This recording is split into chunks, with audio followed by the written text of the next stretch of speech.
has there been a official statement put out or a position on the war by the government in exile? Have you stated a policy or a position when it comes to this war officially? Absolutely. We condemn Putin's war, Russia's war. We do all possible to bring Putin and Lukashenko to tribunal to account for this war, and we do support Ukraine. It was from the very first day of the full-scale invasion. In the first minute of the full-scale invasion, the position was strong and clear, pro-Ukrainian and anti-Russian. And together with Ukrainian government, we advocate for weapons, for support, for assistance for Ukraine everywhere. We are in the same fight against the same evil. And President Zelensky often mentions Belarus. Very important words.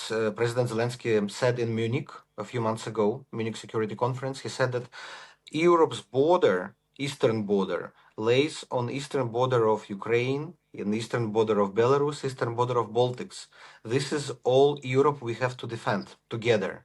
So Ukraine understands very well not only importance, military importance of Belarus, but also geopolitical importance and Belarus relation to Europe.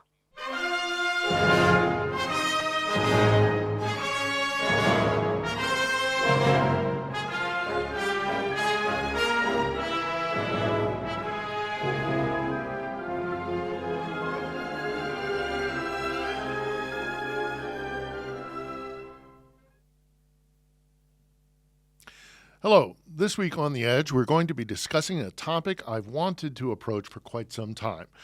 Belarus. This tiny little country just north of Ukraine is actually quite strategically important, which sadly means, in many ways like Ukraine, it has been used by larger neighbors for their own imperial design, time and time again, soaking the land in blood. You only need to look to the history of the 20th century to see how bad things can get. The Second World War was notably awful there. Just watch the film Come and See, which depicts events in that area during that time. Or you could look to the tragedy of Chernobyl, where because the air currents just happened to be flowing north on the day of the major explosion, much of the particulate went into Belarus. But more than anything else, we need to talk about Alexander Lukashenko. Often regarded as Europe's last dictator. He has been Belarus's first and only president since the dissolution of the USSR. It's as if the Soviet Union never ended. His secret police is still called the KGB, and they put down any kind of dissent quite cruelly. Notably, when the government of Lukashenko steals an election, which they have repeatedly done. Now, there is some cause for hope because following a recent rather large-scale protest of a egregious election theft, there arose a government in exile. And today we're going to be speaking to one of them. We're talking to Franak Viačorka, who is an advisor to the dynamic president in exile, Sviatlana Tsikhanouskaya. In my humble opinion, this is an interview well worth your time watching. So, Franak Viačorka, and I'm going to warn you that I'm going to butcher every Belarusian name that I will mention in this conversation because for some reason I have trouble with Belarusian names, so I apologize in advance. But let me I've been eager to talk to somebody from Belarus for a variety of reasons, but not least of which is because I have a long history with Belarus. I actually was in Minsk in 2001 for, I guess it would have been Lukashenko's third election. Second. So that would have been his second election. And of course, already we knew he was a dictator and all the rest of it. And then we saw the protests come out onto the street. At that time, it was only a couple of hundreds, but he responded with violence. And in his typical KGB Soviet dictator fashion, because nothing's really changed in a lot of ways in Belarus. But many, and I mean no offense by this, many really don't know about Belarus. It's a relatively small country, strategically very important, of course, but if you don't pay attention to those kind of things, you might miss it. So tell me and tell my audience, if you wouldn't mind terribly, a little bit about the situation. What is Belarus and what is the current situation in Belarus? Oh, thanks so much for having me. Probably in 2001, we met somewhere on Minsk streets because I was at that protest. I was at the square, and I was lucky because I was only, I think, 14 years old. Yeah, 14 years old, 13 years old back then, and police cannot detain me. So you have benefit when you're underage because the police release everyone who is under 18 years old. But I was a small boy, very active already back then. So about Belarus, basically it's a classical dictatorship which developed according to the dictator's playbook. First, he won real elections in '94. People voted for populist. Lukashenko became the leader. He dismissed parliament.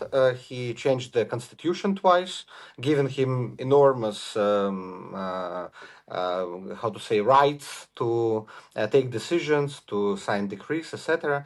Then he cracked down on the media. He killed in '99 main political opponents, and then there was no institutions to object, to resist. And step by step, year by year, dictatorship was forming, similar to Cuban dictatorship, which already takes like 4 generations. North Korean, which already is dynasty dictatorship. But Belarus is different from this Cuba or North Korea because we never before had tradition of authoritarian ruling. In contrast to Russia, which was always authoritarian, which was always tsarist, Belarus was part of the Grand Duchy of Lithuania. It was part of the Polish-Lithuanian Commonwealth. And this style, not in nature of Belarusians, when one person decides on everything. And this is why 2020 happened 5 years ago and the Mm-hmm. huge protests, because people just felt very unnatural and wanted change, wanted democracy, and wanted Europe in the end. But unfortunately, this we did not succeed yet. And we'll get to 2020 in one quick second, but I also just want to reiterate how much nothing has changed in Belarus since the days of the Soviet Union. There is still KGB, it's still a police state. There are over 1,500, I believe it is, political prisoners currently. Not just as a result of what happened in 2020, because the protests I saw were hundreds. The ones that you're right, we probably were there together. It was the first time I'd really seen authoritarian crackdown with riot police and everything, and it is in my mind indelibly for probably the rest of my life because it was brutal. It was brutal. Lukashenko runs a traditional KGB police state. And so when we saw hundreds back in 2001, every year it was getting bigger and bigger and bigger. And it culminated, as you say, in 2020, where we saw hundreds of thousands of people on the street in a relatively small country. And it was shocking. It was deeply shocking. And of course, it also saw the rise of what we both consider is the proper and legitimate president of Belarus, Sviatlana Tsikhanouskaya. And she is now currently basically in government in exile. Tell me about the importance of the rise of President Tsikhanouskaya and what it means to Belarus and Belarus resistance. Yeah, first to ask about the how it changed, since Soviet time. I think it doesn't look like Soviet Union, but the political practice of repression, it's used by the regime like in Stalin times. I call Belarus, it's like communism with a taste of cappuccino. because externally it looks very modern. There was, before the revolution 2020, there was McDonald's, there were like Western brands. It looks like a normal European city, like German, Polish, Czech, wherever. But when you go deeper into politics, you see so many police cameras everywhere, checking phones on the entrance to metro. And basically you feel, when you go deeper, not as a tourist, you feel that you are going back in years, to 30s. And this is how USSR would look like, Stalin's USSR look like with TikTok and Instagram. This is what Belarus is. It's empowered by technologies. But technologies, they serve for both. They can serve for good, they can serve for bad. And 2020 happened because we got access to internet. We got YouTube, we got TikTok, we got Telegram messaging app, and we were able to organize circumventing government censorship and control. And 2020, it was the coincidence of many factors. First, COVID, and reaction of the regime was dismissive. It made people very angry on the regime. Second, access to technology. Everyone was reading the news on Telegram messaging app. No one believed state propaganda TV. And third argument is the leader. Sviatlana Tsikhanouskaya appeared suddenly, regular housewife, who just stood up for her husband, who doesn't want politics, doesn't want to be a leader. She hates political life. And she is a contrast to authoritarian, patriarchal Lukashenko's dictatorship. And these three factors, they made this revolution happen. And Belarus changed forever since then. And yes, we don't see protests right now, but this mood in the society is still there. The war, which happened later in 2022, basically it suppressed the revolution because the war helped the dictator to justify repression. Yeah, and before we move on to some other topics related to that, I do want to touch on the importance of President Tsikhanouskaya's taking to office and accepting this political life, because you're right, she's very public about the fact that she is not a politician. This kind of path was not what she chose, but rather what was chosen for her in many different ways. Nevertheless, she has blossomed into this role, and she is now one of the most recognizable faces for liberal democracy and for pushing back against Putin's authoritarianism that we see on the European stage. And so many, for some reason, seem to be women.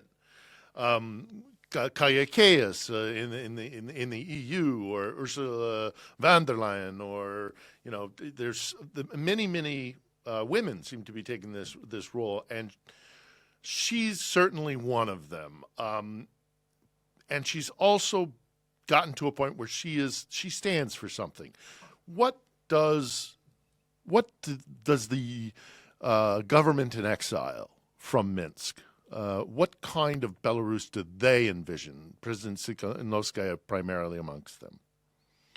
The main goal is to give Belarusian chance for free and freedom and democracy through free and fair elections. So in 2020, the people protested under this slogan: "We want fair elections." We didn't have elections for 30 years. Lukashenko is the only politician I saw all my life. There was no competition. If some other leaders appeared, they disappeared immediately or got in jail. So Sviatlana Tsikhanouskaya's goal is to bring country from this point A to point B, from dictatorship to democracy, and to mobilize society, give people hope.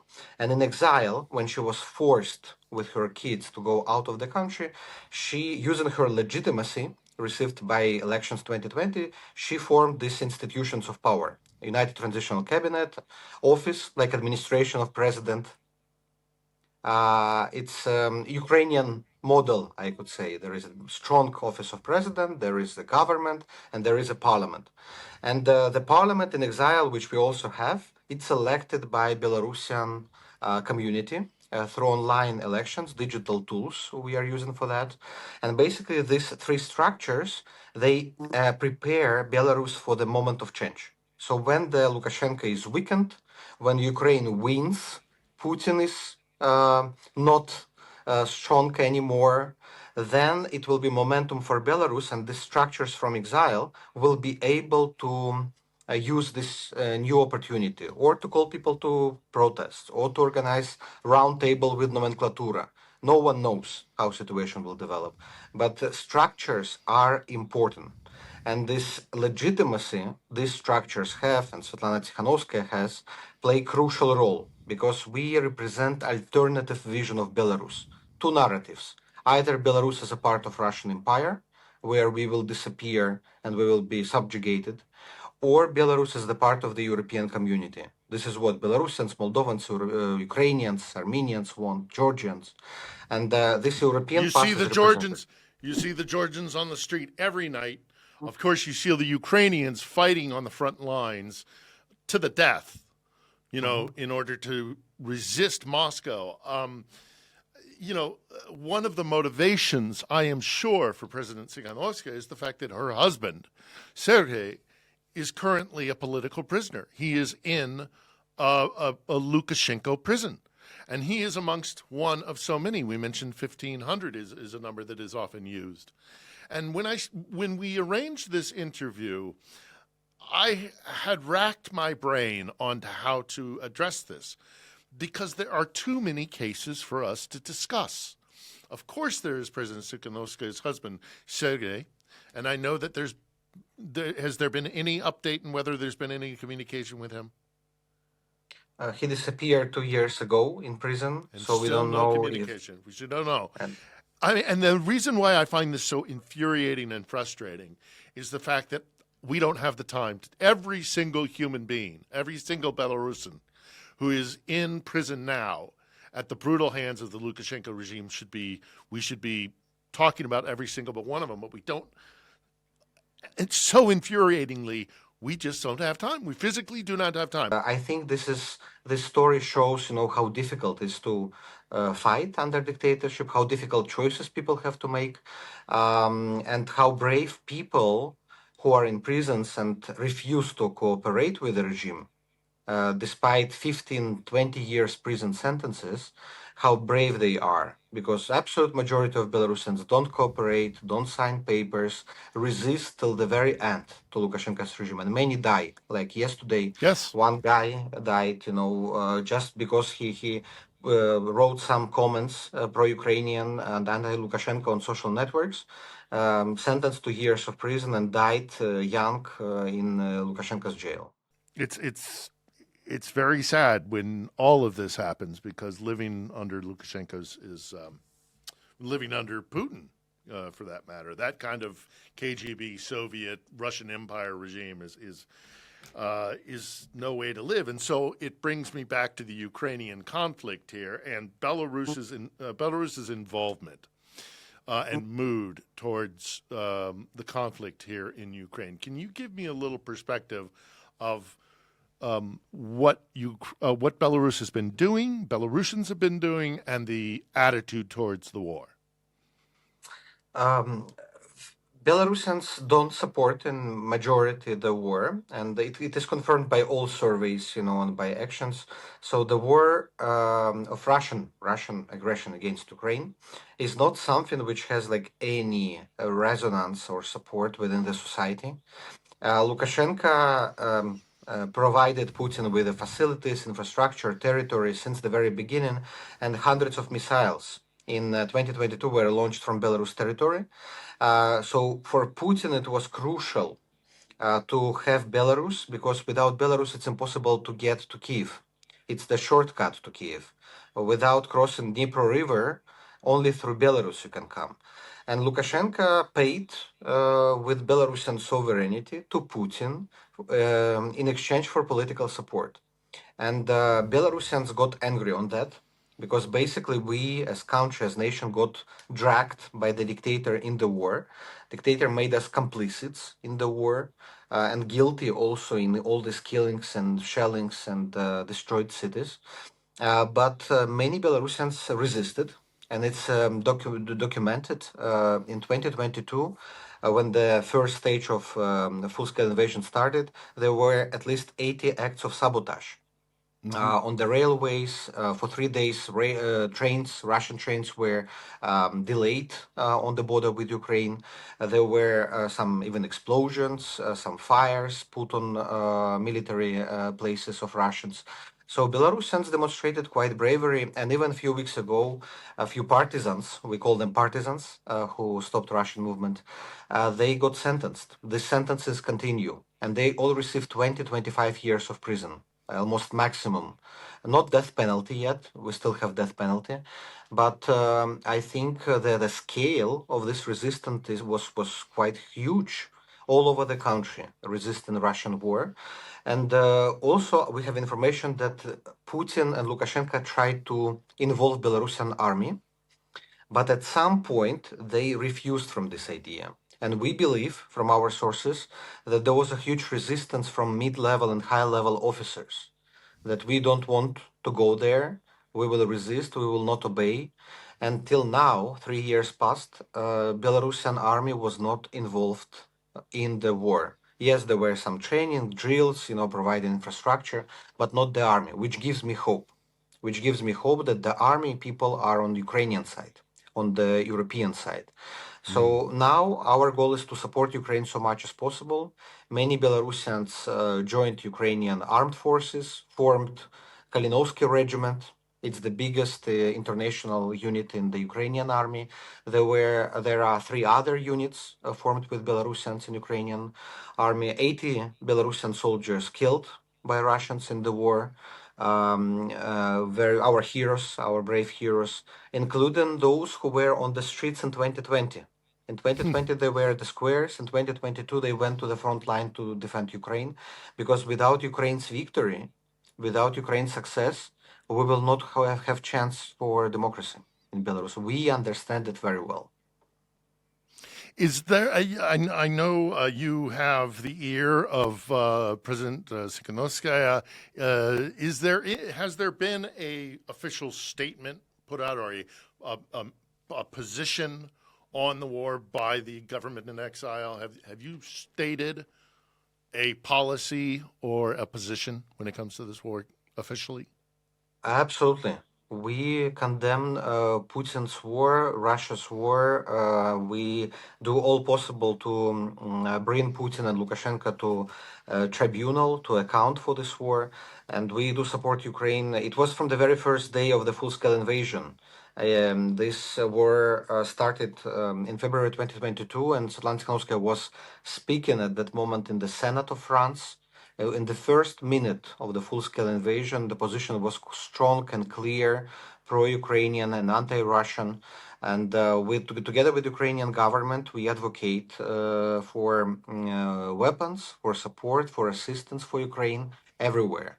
Everywhere. And Sviatlana Tsikhanouskaya, just a few days ago, we were in Tirana at the European Political Community Summit, where President Tsikhanouskaya was there, Zelensky, Merz, Macron, and we spoke with every leader. And we also, my president, she greeted President Zelensky. I see that they have quite good relationship. I think, we are in the same boat. We are in the same fight against the same evil. And President Zelensky often mentions Belarus. Very important words President Zelensky said in Munich a few months ago, Munich Security Conference. He said that Europe's border, eastern border, lays on eastern border of Ukraine, in eastern border of Belarus, eastern border of Baltics. This is all Europe we have to defend together. So Ukraine understands very well not only military importance of Belarus, but also geopolitical importance and Belarus relation to Europe. I these are very good words to hear. All of that. I want to touch on one quick other thing when we're talking about the border and Belarus being the military perhaps being used against Ukrainians. It is my belief, and I would like your response to this, that another reason, aside from the fact that maybe Belarusian soldiers are reluctant to shoot Ukrainian soldiers, seeing the good relations that have existed, but also Lukashenko uses the Belarusian army to suppress his people. If they were to cross the border and become involved in the Ukrainian war, what would the people of Belarus, who rose up in 2020 by the hundreds of thousands as their soldiers were, leaving Belarus, would a vacuum encourage another uprising, do you think? This is what I'd like Uh, you to I yeah, respond to. I heard this version. I heard that Lukashenko is afraid to send soldiers because he will be defenseless. But in Belarus there are two types of troops. There is the regular army, where I Hmm. also served 15 years ago mandatorily, this obligatory Soviet style service. And there is the internal army. It's a Yes. KGB, special forces to disperse protests. And these are very different people. Regular army was never supported by the regime. It's not well equipped. It's not trained. It's not motivated at all, and it's quite small. It will not make any big change on the front or in the Hmm. war against Ukraine. But internal army, all these troops, to beat women, to stop protesters, to arrest them, it will be useless in the war because they are Hmm. only trained to beat their own citizens. So even if he'll send, this internal army, to Ukraine, it will not change the situation, only spark the resistance. If he'll send regular army, it will create the new unrest in Belarus because army doesn't want this, and probably army will turn not to Kiev but to Minsk, to Lukashenko's residency. So See, this they is are another afraid. thing that I was thinking about. Yeah. Yeah, yeah. Um, uh, but we do hear a lot, if not the Belarusian army, we hear, and it comes every couple of months, that the Russians are going to line up on the border, with between Belarus and Ukraine. They're going to send Russian troops. They're going to open up another front. The rumors happen every couple of months. Um, what are your thoughts on the potential of Russian troops using Belarusian territory again to perhaps open up another front in the Ukrainian war? Not excluding, because it's possible. They are preparing now the massive drills in the fall, Zapad Mm-hmm. 2025, which took place regularly before, very anti-Western military drills and anti-Ukrainian. They trained, how to say, they drilled possible war with Poland and Lithuania before. Yeah, these drills means that many Russian soldiers will come to Belarus. As in 2020, it was 50,000 Russian soldiers on Belarus territory, and then drills over, and the war started. So it's possible, but right now we don't see Putin strong enough in terms of opening new front. He is hardly for him. It is hard to keep even the current front line. Ukraine resists very bravely, very in sophisticated way. So I don't think that it's possible today or this year. The opening or again the how to say the attack from Belarus territory, but some provocations could be. And the very fact of drills during the war, the drills on the border Mm-hmm. with Ukraine, Poland, Lithuania, it's a pressure. It's a part of PSYOPs, psychological informational operations. Also, in order to force Poland and Lithuania invest in own security, in own border defense, than to give weapons to Ukraine. Distract resources, distract attention. And Mm-hmm. this is what Putin and Lukashenko are doing. But in case if there will be escalation, in case if Putin will go all in, let's say, it's not excluded that they will attack not Ukraine. They can do something with Baltics, because there is this geographical Suwalki Gap thing, few dozen Yes. kilometers, which connects Kaliningrad region and Belarus. And if Russian army takes this Suwalki Gap, basically they cut off three Baltic states from the land by land from Europe. And this is what worries military generals in NATO, in European Union, and also our team, this escalation. Because when it happens, it will be very difficult to prevent the bigger war. But if any involvement of Belarus happens, I'm sure that we will be resisting. Our partisans will get involved. Railways the most opposition organization in Belarus, Railway Corporation. I think they will play their role too. So we will make sure that Russians will not be comfortable in Belarus. Yeah, I have no doubt of that. But as somebody who's living in Kiev, obviously it's a concern to us. But look, moving aside from the war, you mentioned there Lukashenko and Putin working hand in hand.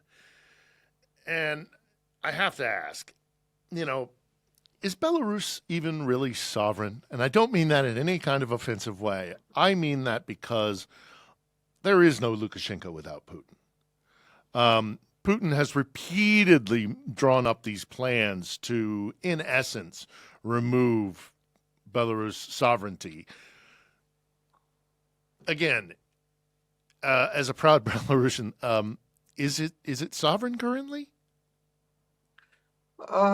Formally, yes. De facto, no. We call it hybrid occupation or surrogate occupation or creeping occupation, because formal there are signs of sovereignty. Yes, there is there is a formal border. There is a separate institutions of power, pocket parliament of Lukashenko, but de facto all the decisions, political, foreign policy, economy, is taken in Moscow, not in Minsk. The only thing Lukashenko controlled in Belarus is repression, basically repression against Belarusians. So I don't think there are elements of sovereignty. Still, it's savable. Still, it's possible to get out of Russia. But more time passes, more Russian presence in Belarus, more Russian economy integrates Belarus, it becomes more and more difficult. And very important information space. That they closed many independent media, arrested many journalists, and Russian propaganda came in, and they work effectively to brainwash people. This is why we invest so much time and resources right now to deliver information to Belarusians inside the country through social networks, internet, so much as possible to resist this Russian narrative. The Russians do in Belarus same what they do on occupied territories in Ukraine, in Donetsk, in Lugansk, in Crimea, basically the same practice to destroy identity, to destroy civil society, to destroy any forms of dissent. But in Belarus, still they did not succeed yet. But time, I'm not sure the time plays on our hand. I think longer time, more Russia is there, and this makes me very concerned. Well, you see it all around the former Soviet Union and the former empire. It's what they do. They divide and conquer. They spread disinformation. They try to suppress national identity, national language, national culture. But Moscow receives something in return that's very important to them, and I wonder if we can talk about that now, is that Lukashenko provides Putin with deniability, with a cloak that he can operate not only to break, say, the sanctions, but also on the diplomatic stage, whether it's a vote in the UN or putting forward some sort of proposal that is clearly out of the Kremlin, but Lukashenko will propose it as though it's his own. He's basically the strings are pulled, but that's very useful for Moscow. I wonder if you could talk a little bit about Lukashenko's role in that perspective. Yeah, it's like satellite state. During Second World War, there was a Petain, which is France, and there was Berlin, which basically France formally sovereign, but played, Berlin's role during Second World War. So similar combination they have right now, and they play it on international arena. Belarus officially votes same as Russia everywhere at every international platform. Also, Putin used Lukashenko to show that it's not only about Russia. We have allies. We have Lukashenko's Belarus here. Also, Iran supports us, North Korea. So present themselves as coalition. Plus, it is used for internal Russian audience that you see Belarus supports, our actions in Ukraine because Ukraine is naughty child and Lukashenko is good guy. He understands that we have to put Ukraine in place. But Lukashenko does not defend Belarusian interest. Absolutely zero Belarusian interest in his actions. So he serves only only Putin. And on international arena, but also on domestic arena, repressions are in favor of Putin, and Putin is happy that he doesn't have to do this. Plus trade, they help each other to circumvent sanctions. On Russia, sanctions on imports, on Belarus on exports. So they buy stuff for Russia through Belarus, and they sell Belarusian stuff through Russia using these sanction loopholes. So these guys have symbiotic relationship. They need each other, and Putin needs Lukashenko badly too, because it's a cheap way to control Belarus, and no one else will play such role as Lukashenko for Putin. And he often, I wonder if you could talk a little bit about this as well. He also often acts as an intermediary. So he'll be the one that goes to Tehran to make arrangements for drones, or he'll go to Xi and talk about, a variety, take your pick about, international issues. Talk to me a little bit about how the puppet Lukashenko is used as somebody to get to these other powers, whether it's Pyongyang or Tehran or what have you. He's just playing the role of Putin's spokesperson, messenger, envoy. I don't think he has much own legitimacy. Of course, Lukashenko wants to be visible. He wants to be with world leaders. He uses every opportunity, but no one wants to meet him. So he was in, I think, in the Emirates on the COP, this climate conference globally, but no one wanted to see him. No one wanted to shake his hand. And he suffers a lot, that he is disrespected and no one takes him seriously. But Putin tries to open some spaces for him, invites him to parades, to international events, put him on media in Russia, and Lukashenko is happy about that. And I don't think we will be able to divide these two brothers, because they're brothers in crime, because blood's on their hands, and they committed together so many crimes that they will be holding each other, till the very, very end. And Lukashenko, I think he will fall first. Changes in Belarus much more plausible, in my opinion, than in Russia. Russia is more difficult, imperial thinking, society pro-war, and Belarus is a completely different context and story. And if changes in Belarus happen, if Lukashenko starts to fall, it can also spark changes in Russia. Like in 2020, protests in Belarus sparked protests in Khabarovsk, some other Russian cities. So this is why we propose, to see Belarus not only as the problem, but also as possible a part of the solution for situation, and make Belarus can become a success story, and try to make it success story and example also for Russian transformation.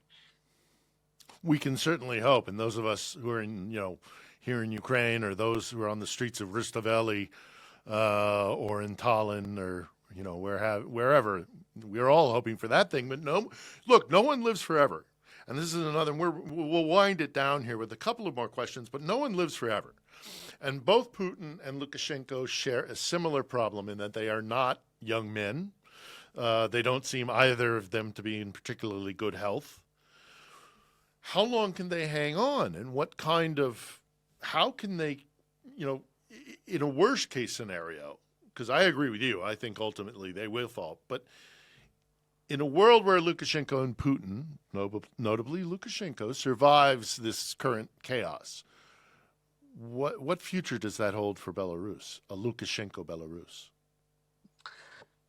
Without Lukashenko, system will not survive. It was shaped and built. His sons are not going to work. Okay. It will not be Azerbaijani scenario. It will not be even Kazakh scenario. It will not be dynasty power transfer. It's impossible in Belarus. The system was designed exclusively for one person, where this one person decides on everything. And even if Lukashenko was sick, systems start to disrupt, to glitch. We saw it before during these 30 years.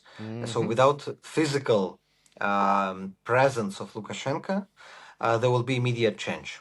And our goal will be to use this momentum to turn Belarus in the right direction, to the West, to democracy, to freedom. Lukashenko is old. For Belarusian man, where lifespan is quite short, he is already long-living man. But I always encourage Belarusians not to hope only on his health, because dictators usually use the best healthcare, best drugs, etc. But this also might be the case. This might happen unexpectedly. He is much slower right now. He appears in media few days per week only. It's not Lukashenko 30 years ago, 7 days a week, 24 hours a day, like Hugo Chavez, broadcasting every minute. No, it's already quite slow man, and he speaks already about way out. But he's afraid even to say that there will be successor, because immediately this successor will take power from him. He's afraid. So his sons are weak enough, and they are not ready for that. So I think with Lukashenko gone, the system will be gone too. The question is how we will be ready for that. Will we be enough prepared? Will the West be ready to embrace Belarus? Not allow Putin or who else after Putin, to fix control over our country. Yeah. Let's certainly hope so. What can the West do? What can both governments and individuals do to support and show their help, or provide help, show their support for Belarus? So we don't ask to fight instead of us. It's our goal. So ourselves, we try to be organized both inside the country and in exile. What we ask international community, first of all, to distinguish Belarusian democratic free Belarus and Lukashenko's regime. It's very important to see, like Minister Landsbergis, Lithuanian former minister, said, moral sovereignty. Belarusians have moral sovereignty. This is very important because it gives people hope. Second, people must believe that change is possible.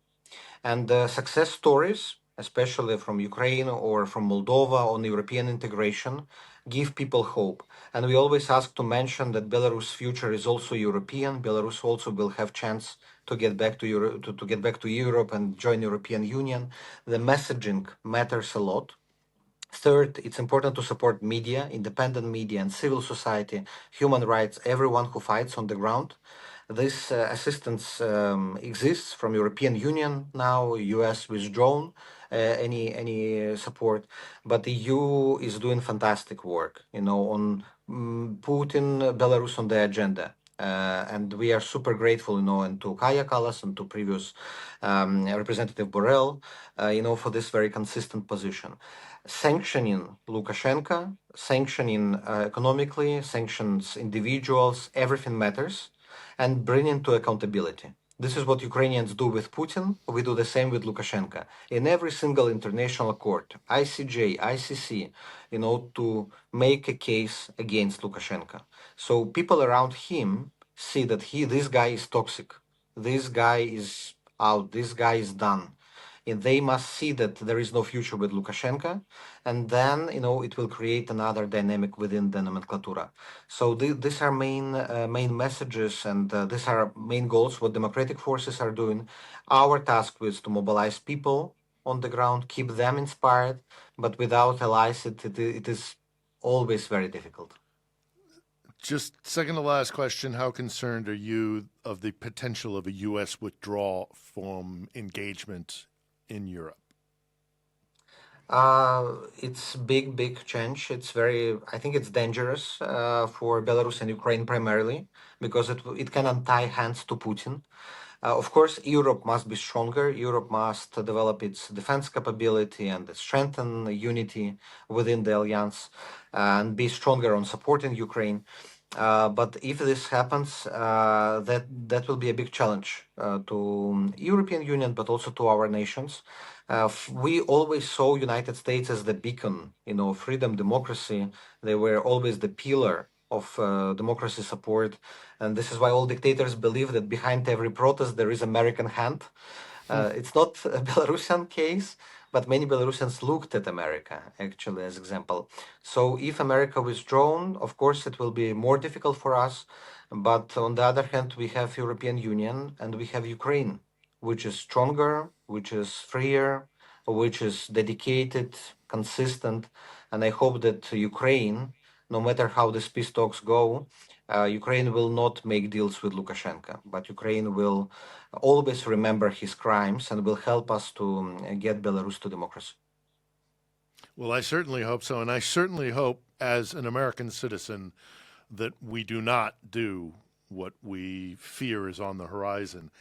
And just to close out here, if you will indulge me, Franak, and this is unabashedly self-indulgent, but I want to tell my American audience in particular that there is a history between Belarus and America, and we owe an awful lot to people from your part of the world who, back in the War of Independence, the American Revolutionary War, stood strongly with the 13 colonies. And many of us, of course, know the Marquis de Lafayette or Rochambeau, the Frenchman. Some of us may know Casimir Pulaski, especially those of us who are of Midwestern descent, who fought against the tyranny of the czars. But I want to point out somebody in particular, and please, I thank you for your patience. But it's important my audience hears this when we talk about Belarus. There was also a son of Belarus by the name of Tadeusz, and you're going to have to excuse me, Kashkishko. Am I pronouncing that correctly? Tadeusz Kashkishko? Tadeusz Kostyuszka. Oh boy. Tadeusz Kostyuszka. Yeah, it's fine. See? It's fine. Everyone who was born in what is today Belarus, but he stood up against the czars in the same revolutionary spirit of the American experiment and was beaten badly, sadly.